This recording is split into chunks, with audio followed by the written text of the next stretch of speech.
have the perfect, ideal American family. Little Gary with an I runs home to Mommy and identifies as Daddy. Identifies as Daddy asks little Gary how her day went at school today. She led a protest and burned down the school. How proud Mommy and identifies as Daddy must be. After much embarrassment, Mommy realizes that identifies as Daddy hasn't had a bite to eat for dinner. Silly Mommy and gender stereotypes. Identifies as Daddy hurriedly puts his Bermuda shorts on, flip-flops, baseball cap, and baggy t-shirt. He makes sure that ace bandage is on good and tight and waddles into the yard to spend some quality time with Gary with an I. Identifies as Daddy throws like a girl, but we won't hold that against her now, will we? I mean him.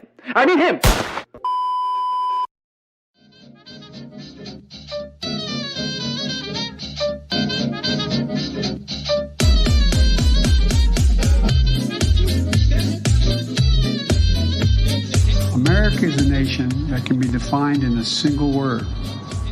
I was going to put him Thank you, Mr. President, for that interesting introduction. Good morning, America. You are listening to Percolating Perspective, the podcast that offers you some perspective on America. As always, I'm your host, Gordon Michael Porter, and today on Percolating Perspective, we are going to discuss one of the most basic building blocks of a free society, private property ownership. This is a basic God-given right that is protected by the Third and Fourth Amendments in the U.S. Constitution. This is a principle that is really, really being tested right now, from local government all the way to the federal level and world stage.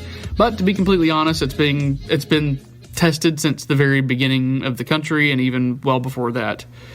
Before we get to the drip of the day, though, just a quick announcement that we'll be making on the next few podcasts.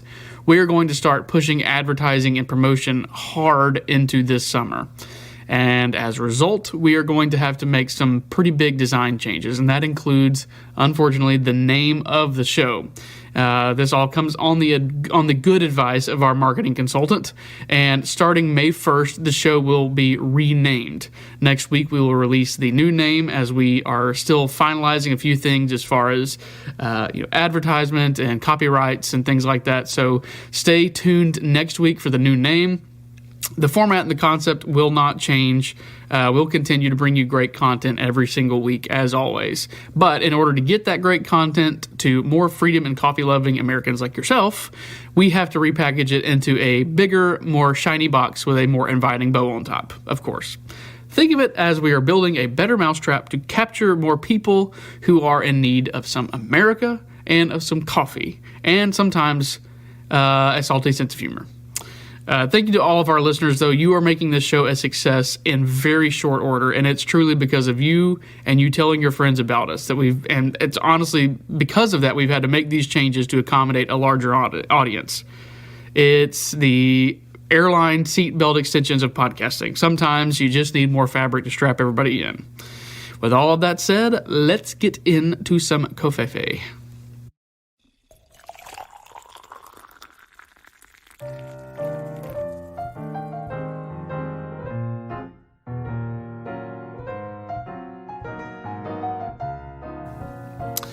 All right, so this morning we have got a very different coffee, again coming from Hemisphere Coffee Roasters as we had last week, but this one is called Bourbon Barrel Aged Coffee.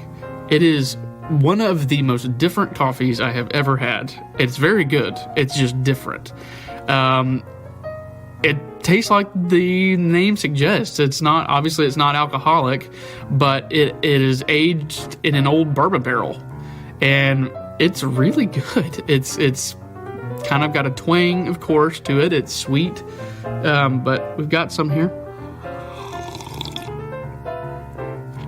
It's really good. It's an acquired taste, because it's not what you're expecting when it comes to coffee, but it does have it's got just a weird kind of twinge to it, in a good way, weird.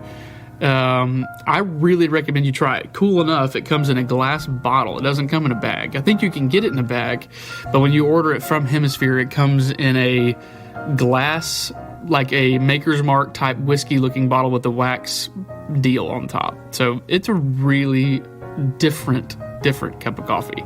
I believe it comes whole bean. You might can get it ground. I'm not entirely sure about that. What I have here is whole bean, and you'll have to grind it. So if you don't have a coffee grinder, spend $15 at Walmart and get a coffee grinder, because it is worth it. Not only just for the bourbon barrel aged coffee, but for any of your coffee, it's worth it to have, a coffee grinder on hand, because truth be told, coffee, when it comes ground in a bag, it does lose flavor. It does lose a lot of its intensity and its, wide spectrum of flavors. So really consider doing that. Get a coffee grinder, but specifically so that you can try the bourbon barrel aged coffee from Hemisphere Coffee Roasters. It is good. Cannot recommend it enough. You need to go try it. All right, so let's jump into it head first. We're going to discuss the Third and Fourth Amendment, but specifically private property ownership and how that relates to a free society. So quickly, I'll just briefly read over the Third and Fourth Amendments here just to refamiliarize yourself with them. If you have your Constitution app on your phone or your iPad, like we discussed last week, or if you have a Pocket Constitution, this will be the Third and Fourth Amendments, of course. So Third Amendment, probably least familiar of all the parts of the Bill of Rights that we're used to, but mainly because we haven't had to deal with it. But Amendment 3, no soldier shall in time of peace be quartered in any house without the consent of the owner, nor in time of war, but in a manner to be prescribed by law. And then the Fourth Amendment is one we're probably more familiar with. The right of the people to be secure in their persons, houses, papers, and effects against unreasonable searches and seizures shall not be violated, and no warrants shall issue, but upon probable cause supported by oath or affirmation, and particularly describing the place to be searched and the person or things to be seized. So, right out the gate here, we have two amendments to the Constitution, two clarifications to the Bill of Rights, or in the Bill of Rights to the Constitution, that private property is sacred, private property cannot be touched by government, and any government is out of their jurisdiction who touches it. And something important to remember about the Constitution and the Bill of Rights in particular, they're not just there for the U.S. federal Constitution. These are principles. So these are not just laws that the founders put in place to hold back the federal government. These are principles that are to be followed by the federal government, but even, state government and local government. There is a lot of discussion on the Fourth Amendment regarding, having a warrant for searches and seizures, and rightfully so. If property is not yours, then there is no need for a warrant. And so a warrant, as we just read here, it can only be given if there's probable cause, and you have to have it supported by oath of affirmation, and it has to be specific. It cannot be, hey, judge, we want to go search this guy's house. And he goes, okay, that's fine, go ahead. That's not the way it works. You have to have a probable cause. So we have evidence that this guy has got, cocaine or something in his closet. You have to provide evidence that, or, at least a very good probable cause that that's there. And then you have to say, we suspect that it's in the broom closet of his kitchen in this house at this address. And the judge says, okay. And with that oath and affirmation that the judge has already took, generally, the warrant is issued, and then the police can come in, with a warrant and search that specific area and nothing more. So the Constitution, just in the Fourth Amendment, makes it very clear that the government has no jurisdiction to come into your house and search your stuff. Why? It's your stuff. It is not the government's stuff. It's nobody else's stuff. It's not your neighbor's stuff. And it's not your neighbor's decision on whether or not the government can come in or not. That's why a warrant is necessary. But interestingly, in the Third Amendment, something that's often overlooked is this is also regarding property rights. No soldier shall in time of peace be quartered in any house without the consent of the owner, nor in time of war, but in a manner to be prescribed by law. So what this is saying here is you, as a private homeowner, the government cannot force you to house government employees or even to allow government employees into your home for any additional reason without consent. So this is a very clear principle given here in the Constitution. Well, where does that principle come from? Well, we're not even going to go look into specifics in the Bible because there's so many in the Bible. So we're just going to start with a few things that we know up front, one of which being God gave the garden to Adam and Eve for them to tend. There was no government between man and God when it came to their tending of their home and their stewardship of their home. It was theirs to tend to. God gave it to them to tend to, and they answered to God for that. Case in point, I think that's pretty clear. Later on, we have Israel, who was given the land of Canaan, that later became Israel, Jerusalem in particular, the city of Jerusalem at the center of that. God gave it to them. There was no overarching government other than just the general government of Israel that God set up as a form of constitutional republic, and we've got into that in the past, and we'll get into it a little bit more in the future. But point being here, all through the Bible, it is overwhelmingly clear in the Bible that God does not believe that property belongs to government. And that is something that we have really, I think, we've really started to see that erode in the United States. I don't think it's anywhere close to where it is in the rest of the world, but I think it is coming, and it's a real problem because that is, as we mentioned in the intro, that is a basic building block of a free society. And, well, why is that? Well, let me back up and just kind of give you a personal anecdote about a situation that happened with my wife and I while we were in Ireland. We went over in 2019. It was, I believe, in April of 2019. And we were driving around one day. It's raining a little bit. Not bad. It's Ireland, so, it's always raining a little bit. We're in the town of Wellington Bridge, which is on the south side of Ireland. And there's a man that lives there named Ray Codd. And his property, he's got these beautiful old Norman castles on his property. And so my wife loves that kind of stuff as far as, old Norman Viking ruins and stuff like that. So, and I do too. So we're driving by and we notice it's in the middle of a sheep field, and we're looking for the guy that owns this sheep field so we can go look and crawl over these castles and really look at it. So we drive down the driveway, we finally find the house, we knock on the door, and we ask the man, hey, do you mind if we go look at your castles? These are amazing. These are, they're in really good shape. We later found out they were 1,400 years old, and they were in very remarkably good shape. We walked up the stairs in these things. But the owner, Ray Codd, he says, most of the time when people come down here, they don't ask. They just go on the property and they start looking at, they walk on it. So normally I would tell you no, but since you came down here and asked, you are more than welcome to look at anything we have. And so we kind of pressed him on, not pressed him, but, after we spent some time with him, talked with him, we said, hey, what's some situations you've had where people have come onto your property, without asking? And one particular story that he said that stood out to me was it was a British couple that came over to Ireland, I guess, for the weekend or whatever. They were on vacation. And they just walk into his sheep field. They open his gate, walk into a sheep field, and they're looking all over his castles. And he says, hey, you need to get off my property. This is my property. They told him there is no such thing as private property. So the man being the man he was, and, Ireland and Scotland being the birthplace of freedom, the Scottish Enlightenment and the Irish mind, that is what produced freedom. The man says, well, I have a gun in the house, and that pretty much signs and seals the effort for me to have private property. And they left.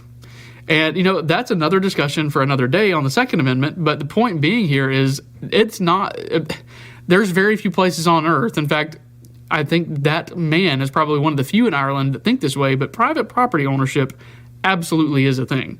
And it must be protected. And honestly, that's the reason for the Second Amendment, is to not only to protect your private property from, neighbors, but to protect it from a out-of-control government. But again, that's another discussion for another day. So this particular instance with, Ray over in Ireland, this wasn't the government, but it was a wicked mindset that was caused by an overreaching government right across the English, or not the English Channel, but whatever the body of water is between Ireland and Great Britain. That mindset comes from monarchy. There is no private property. It's owned by the state. It's owned by the crown. Another story recently, this happened in Walton County where I'm broadcasting this podcast from. We've got a story over in a particular area, and I won't name names, but we'll just make up names. We'll say it's Walton County and it's in Mossy Head and it's on 1087. There's a business there that has been there since late 70s, long time, over 40 years. And this business is now coming under attack by not only the county commissioners, but also some of the locals in that area because they don't like the unsightly nature of the junkyard. It's essentially a junkyard is what it is, scrapyard. So the people, the neighbors in the area that moved in, 5-10 years ago, they all of a sudden don't like the junkyard that they moved in next to, but they've gone to the county commissioners and have basically requested that they either sell their property and move, or they zone them and put so many permits on them that they can't do what they need to do to do business, essentially. The problem with that is once you give any government that kind of power, the government's not turning loose of that power. So it becomes a point of you don't give government any authority you don't want them to use on you. And while that might be a selfish attitude, it is a self-policing attitude. And it's an attitude that that Americans have held for a very long time, that you don't mess with people's private property, and you certainly don't have government do your dirty work in doing that. That is a very, very slippery slope. And, look at it this way. I know it's a outstanding and extraordinary circumstance that the American flag would ever become a offensive thing, an offensive piece of material. Never would the American flag become that. But just think, let's just hypothetically say the American flag became, offensive to somebody one day. What's to say now that you've given local government the ability to say, hey, your property's ugly, we're going to take it from you or permit you to the point where you can't use it to make, to do your business. Okay, so what's keeping the local government now from saying, hey, your flag is offensive, a lot of your neighbors are complaining about it, that's a violation of local ordinance. We're going to need you to take that down, or you're going to have to move. No, I'm not taking that down. It's the American flag. It's my property, and it's my property to do what I want with it. That doesn't change. That doesn't end just because it's a business, and government has no authority to tell anyone what to do with their property. And to be completely honest, that is, that's something that, we're dealing with on the federal level too, with land grabs and the amount of property. The U.S. government owns something like 80% of the state of Utah. The Bureau of Land Management. That's insane. And we're at the same time, while they own 80% of the state of Utah and refuse to allow it to be developed, out of one side of their mouth, they're saying that. Out of the other side of their mouth, they're saying, "Oh, the world's overpopulated, and we don't have anywhere to put all these people, and we're just going to have to, we have to ramp up abortion to help the population control." You own 80% of the state of Utah that's undeveloped. Okay, that is a clear indication that what they are saying is it's a load. Okay, don't ever give government power, because they will abuse it. And they will lie to you to keep it. And that is exactly what the federal government is doing right now. And they've been doing it, honestly, for 100 years, since Theodore Roosevelt started the National Park Service, which I don't want to get on the National Park Service. I think there's merit to that, but it's a power that the government has abused, I think. Another thing that we're dealing with right now, and something that you really need to keep an eye on, is something called the World Economic Forum. And they believe that you don't know how to manage your private property. And you don't know how to do that in the best way for you. And they are doing this. They're saying that you don't. They want what's best for you, but in reality, they want control. They want global control. And what they're doing, they're disguising all of this in the name of a green agenda. But really and truthfully, there's nothing green about it. They're not doing anything that's helping the environment. They're saying it's helping the environment, but on their website, if they have taken it down, you need to get what's called the Wayback Machine, and you can find this very quickly. But the website states, and I quote, "You will own nothing and like it," end quote. How are they doing this? They're doing this by the collusion of big government and big business. So, if you don't have, your house isn't green enough, if you don't have enough insulation, you have a gas stove, you can't have that, then a bank cannot loan you the money, and the insurance companies cannot insure your property because you're not green enough. That's what's happening right now in the United States. In fact, the Inflation Reduction Act was like 10% inflation reduction, which wasn't actually inflation reduction. The other 90% was all World Economic Forum wish list stuff. You really need to pay attention to this. A lot of state governments are paying attention. They're doing a lot of good things to prevent it, but it's something you need to keep your thumb on and listen to. Somebody that has done yeoman's work on this concept is Glenn Beck over at The Blaze. And I really encourage you to go on YouTube, look up some of his videos where he discusses the World Economic Forum and what's called the Great Reset. If you haven't heard of that, you need to pay attention to it. It is really, to say it's a big problem, that's the understatement of the millennia. It is a complete restructuring of the entire world, specifically to give basically 15 people in Davos, Switzerland, power. It's scary. It's really scary. I think we're making good strides to prevent it and to protect the United States from that. And there's a lot of stuff going on in the Netherlands right now that they're doing some stuff to protect themselves. But something you need to really pay attention to. The problem here, though, is this is another attack, another attempt to remove private property from the individual. Another thing that has really been pervasive in the United States and several states that is ideologically has flaws behind it when it comes to private property ownership is income tax and property tax. Your money is your property. Income tax is not something that's in the Constitution. That is not a constitutional authority. Sales tax is condoned by the Constitution, and I think there's merit to that ideologically. I think, there is a reason for taxes. There is a reason why taxes exists, but just because you make money is not a reason for the government to tax you. Buying goods and things of that nature, there has to be a source of income to help sustain, the road systems, the utility systems, things like that the government, the part of the Constitution that are the preamble states, promote the general welfare.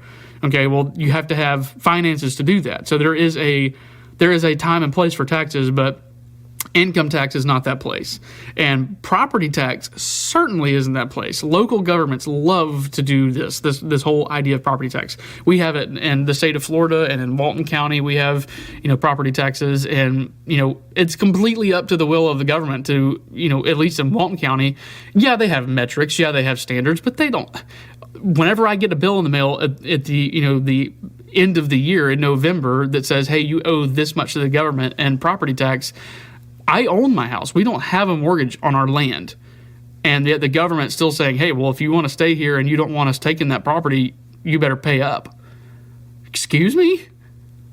It's my property. Government has no right to it, biblical or constitutional right to it. It's an evil that I have to deal with as a United States citizen, and and as a Walton County and as a Florida state citizen. But at the end of the day, that is theft. That is robbery. I don't care what kind of lipstick you put on that pig. That is theft. And I'm sorry. I don't care. If the county commissioners or whatever else, if they think that that's incorrect, then they're incorrect. It is theft, and it's something that really needs to be dealt with. There's plenty of states that don't have property tax, and that's certainly something that Florida needs to look into. And Ron DeSantis, I hope and pray that you're listening to this, because that would absolutely make my day. But if you are listening to this, let's take a look at that, because that's a real ideological problem when it comes to the basic building blocks of a free society. Income tax is something, like I just said a few minutes ago, it is not a constitutional thing. The founders never, ever intended for an income tax. Another attack on private property is zoning and zoning laws. And, that's literally local government telling you what you can and cannot do with your property. That is, not only is that insanity, but it's also completely, it's at some level of harassment. I mean, if you think about the situation I was just talking about in here in Walton County, the local story, the whole the conversation they were having was over zoning laws and whether they were zoned to do this or zoned to do that. Okay, well, the owner of the scrapyard was there listening to all this. He's listening to bureaucrats and neighbors bickering over what to do with his property. Back off. It's his property. You have absolutely zero. I don't care what proximity you live to that. You have no right to tell anybody what to do with their property. I don't care if he has a 900-foot golden statue of Baal in his yard. While I think that is atrocious and hideous and pagan and heathen, you don't have a right to tell him not to do it. Sorry, I'm ranting here a little bit, but, it's amazing to me. It truly is amazing. It's an interesting thing in America where, we hold these standards for federal government that we won't hold for local government. If it affects our little bubble locally, then we have to just throw principle to the wind. If it's somebody that we don't like or we think that they, handle things incorrectly, well, government, we want government then to come in and take their property or tell them what to do with their property. What if you have a, the example you used a few minutes ago, what if the county commission now comes to you and says, hey, that American flag in your yard is offensive to your neighbors, you need to take that down. Okay, well, then we're going to have to roll out in the yard and fight because you're not taking that flag down. Sorry. It's not even because I need a flag in the yard. It's because you don't have a right to tell me not to have that flag. That is a basic American, it's not even American principle. It's a God-given principle of the right to property. Okay? That's what we're talking about here. These American principles, Christian principles, they don't just apply, as we said a few minutes ago, they don't just apply to the federal government. They apply to local and state governments, probably more so than the federal government, because the federal government, while, it is very possible that one day they do come, just as the British did with the colonies back in the 1700s, it's very possible that a country government, if you want to call it that, a national government would come to a private citizen and say, hey, we're taking your property. That's absolutely possible. And that's happening, like we just said with the income tax. But it's much, much, much, much, much more likely that a local or a state government is going to come to an individual and say, hey, we're taking your property. Sorry. No, you're not. No, you're not. Sorry. It is critically important. I don't know if you can hear it. It's absolutely pouring down rain. You can hear it through the insulation and the soundproofing in my studio. It is pouring here in the Sunshine State. So that's just wonderful. You hear that? It is pouring. I actually just got a notification a few minutes ago that it looks like 25 people were just killed in Mississippi in a tornado. That is incredibly sad. So pray for those families. But back on topic here. So why is property ownership so sacrosanct? Why is that so critical to a free society? Well, if a government can take your property, and if a government can take, if you don't own anything and you like it, that is slavery. You are servant to somebody because you have no say on where you live at that point. You have no say on your quality of life, your standard of living. That is now determined by some egghead bureaucrat. And that's not acceptable. That is slavery, as we just said a second ago. If you are willing to allow somebody else to make decisions for your property, then you are a slave. The United States was built on the concept of, local individual governance. The individual governs themselves. The individual has a right to worship and honor God as they see fit and to live their lives unmolested by a government. How can you do that if you don't own your own property, if you are not the sole owner of your land, of your property? And that's not just house and land. That's your car. That's your computer. That's your phone. That's your family, your wife, your kid. Your kid. Listen. And let me just clarify that. I'm not saying that your wife or your wife is your property. And I almost said that your kid's not your property. I do believe that your kid is, I won't say property just because I know that upsets some people, but really and truthfully, until that kid is able to sustain themselves when they're out on their own, you have every right to dictate what they do, where they go, all that business. And I know, being a kid myself not too long ago, I know that's hard to hear as a kid, but that is, 100% true. If you are not sustaining your own way, and you're not providing for yourself, and you're relying on somebody else, well, guess what? If you're dependent on somebody else, you are not independent. Something we all have to remember is that principles are principles. They exist before we do, and they exist well after we do. They are eternal. They are something that is long-lasting. So they're not something that just come and go as you please. They're not something that, they apply here, but they don't apply there. They apply here because it's federal. They don't apply here because it's in my backyard. Principles are principles. Principles are unmovable. They do not leave whenever you want them to, and they don't show up when you want them to. They exist, and they are always, always, always applicable. Okay? Laws aren't always applicable. Principles always are applicable. Okay, so that is something we really have to remember when it comes to private property ownership, is that is a principle. It is not a law. That is a principle that predates the United States, and it predates civil government. And, the American people, we have to keep the mindset and attitude that your property is your property, and the government can roll it up real tight and stick it. Government at all levels has God-given jurisdiction, and your property does not fall under that jurisdiction. Your property is yours. Your property is yours alone. Nobody else can touch that. Again, we mentioned this a few minutes ago. Whether that's your car, your house, your land, or your money, government has no right to get their grimy paws on any of your property or tell you what to do with your property, for that matter. Government only exists to protect your God-given rights.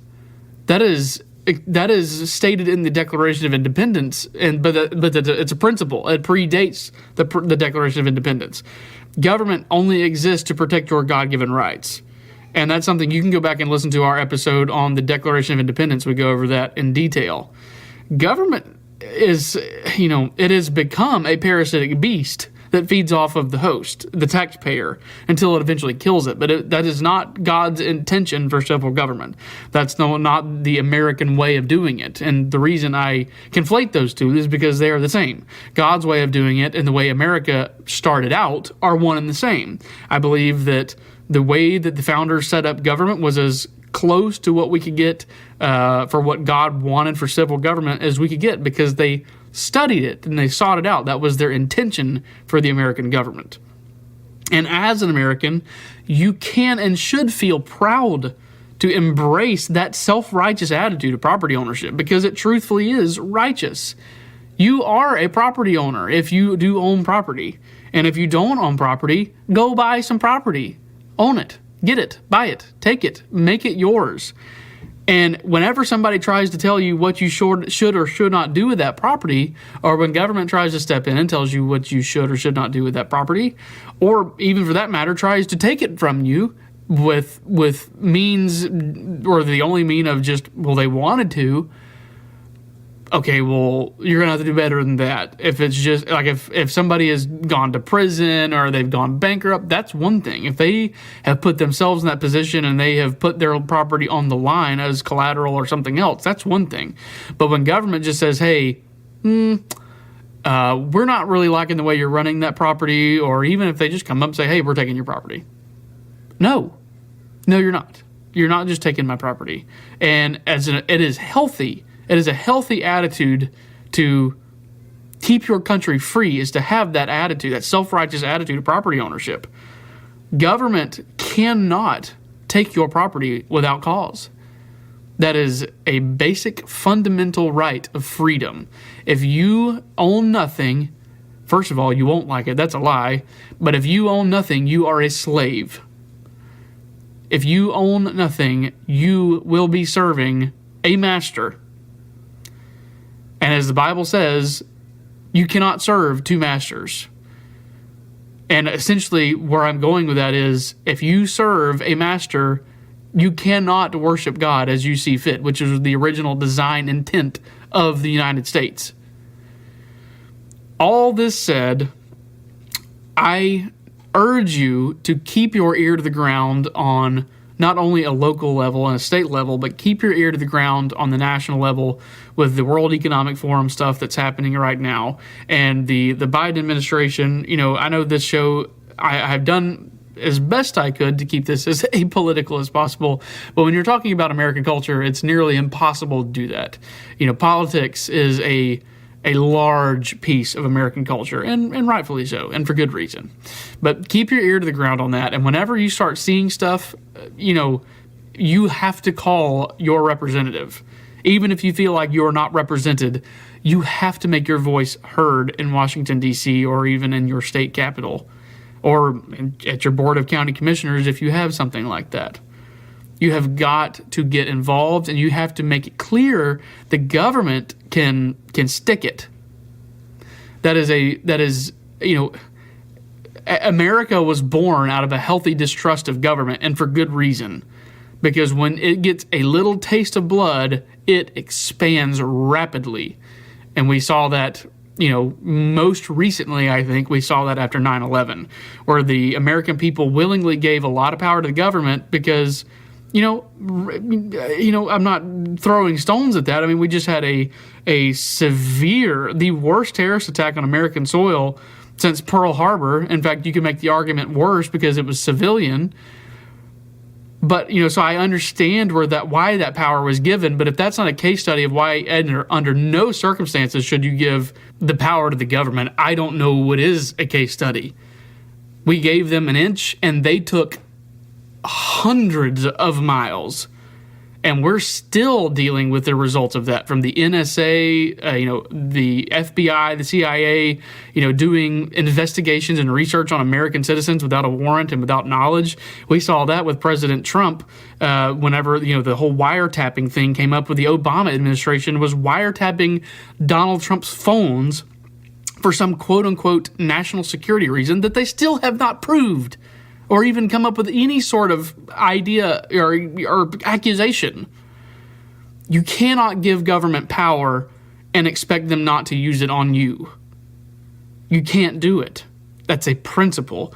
If absolute power corrupts, absolutely. And that's local government, that's state government, that's federal government, and now what they're attempting to be world government. You cannot let that happen. You have to make your voice heard. You have to stand up, get a self-righteous attitude about private property, and be that cranky old grandfather or uncle that stands up and says, "Get off my lawn," or "Slow down in front of my house." It's your property. And you have got to, if you don't own property, I cannot encourage you enough to own property. It does something special inside of you to own your property. It's nothing short than a miracle. I mean, it's a wonderful thing to own property and have sovereign governance over your own little territory. It's remarkable. I can't encourage you enough to do that. But when you do it, when you do get a piece of property that you can call your own, you need to feed that self-righteous attitude of back off, leave my property alone, don't touch it. It's mine, it's not yours, back off. That is the cornerstone of freedom. That is the cornerstone of individual liberty, is property ownership. With that, America, I love you. I do love you dearly. I love everything you are. I love your foundations. I love your culture. Until next week, God bless America. Stay safe, stay dry.